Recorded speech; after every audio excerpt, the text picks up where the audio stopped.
Hey everyone, and welcome back to The Explainer. Today, we're diving into something really cool, how artificial intelligence actually reads.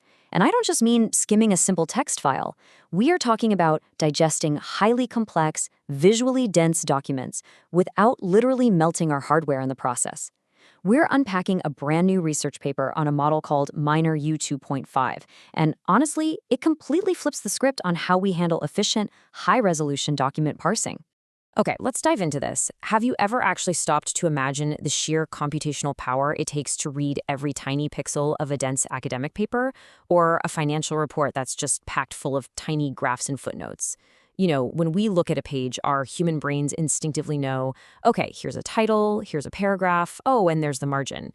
But for an AI, a high-resolution document is just a massive, overwhelming grid of millions of pixels. It has to process all of that visual data just to make sense of the text. And right there is the fundamental bottleneck in document analysis. The old way of doing things relies on general-purpose models, essentially brute forcing these massive, high-resolution images. It tries to process everything all at once, which is incredibly slow and, frankly, highly expensive computationally.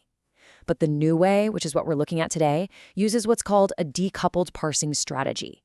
It's a remarkably elegant, highly efficient approach that basically solves this massive bottleneck. Here is our roadmap for today.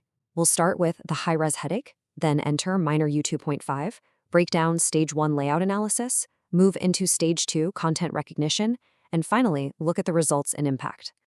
Starting with Section 1, the high-res headache, the computational cost of dense documents. Let's quickly establish what's at stake when we teach AI to read highly detailed structures. So, here's the paradox that researchers have to fight every single day.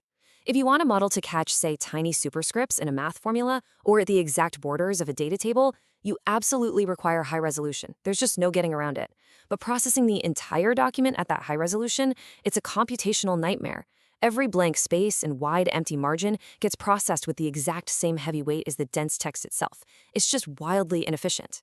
Moving to Section 2, enter Miner U2.5, the decoupled solution. This innovative architecture was designed to cure this exact headache.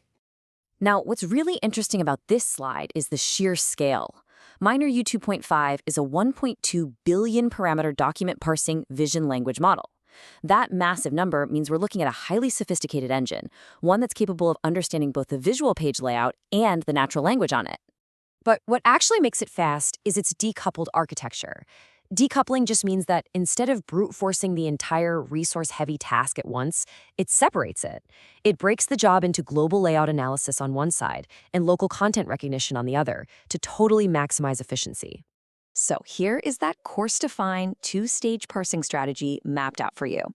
Step 1 is the global layout analysis, and crucially, this is performed on a downsampled lower-res image. Then Step 2 is targeted content recognition, which is performed only on specific native resolution crops. This two-stage strategy is the real secret sauce of Miner U2.5. Which brings us to Section 3, Stage 1 layout analysis. Let's take the global view and look at the first step of this process. Think about how you read a newspaper. You don't start at the top left pixel and read every single letter down to the bottom right? No, you skim for headlines, you look at the columns, you grab the global layout first. Miner U2.5 does exactly this. It performs efficient layout analysis on downsampled images to identify where those structural elements actually are. It's a brilliant trick because it entirely circumvents the massive overhead of high-resolution inputs. It finds the boxes of text without actually needing to read the text yet. Moving on to Section 4, Stage 2, Content Recognition, the targeted deep dive. Once the AI knows where everything is, we shift to the micro view. Let's see how this builds on that first step. Guided by the global layout map it just created, the model returns to the original high-res image. But here's the kicker. It extracts native resolution crops only for the areas that actually contain content. It literally ignores the blank spaces, the wide margins, the empty gaps. Why process empty space, right? This ends up saving vast amounts of processing power. And because those targeted crops are pulled at their original native resolution, Miner U2.5 preserves all the fine-grained details where it actually matters. It successfully recognizes incredibly difficult elements.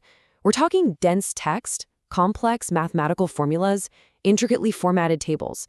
It gets that high-definition accuracy exactly where it counts, without paying the high-definition price tag everywhere else. Finally, Section 5, the results and impact, the engine and the outcome. So how well does this elegant two-step dance actually work in practice? While before we look at the benchmark scores, it's absolutely crucial to understand how this model was trained. Minaru U2.5 isn't just a clever architecture. It is supported by a comprehensive data engine that generates incredibly diverse, large-scale training corpora.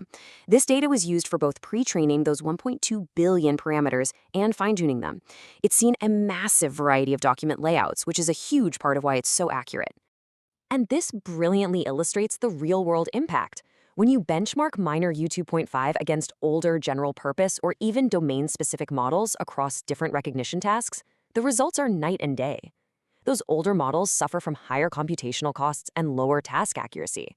But Miner U2.5 effortlessly surpasses them. It achieves state-of-the-art accuracy with significantly lower overhead. It is, quite literally, both smarter and lighter.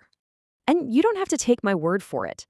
The researchers' findings confirm the success of this decoupled strategy, noting it achieves state-of-the-art performance on multiple benchmarks while maintaining significantly lower computational overhead. It absolutely proves that you don't need to brute force a complex problem if you can just design a more elegant way for the AI to look at the data. So what does this all mean? It leaves us with a pretty provocative question. If a 1.2 billion parameter model can now perfectly parse the most complex, dense, formula-heavy documents in a fraction of the computational time just by learning to skim first and focus second, what does this massive leap in efficiency mean for the future of AI research? How much faster are we going to be able to digitize and understand vast oceans of human knowledge when our AI no longer has to read the blank spaces? It is an incredibly exciting frontier. Thank you so much for joining me for this explainer, and as always, keep questioning the data.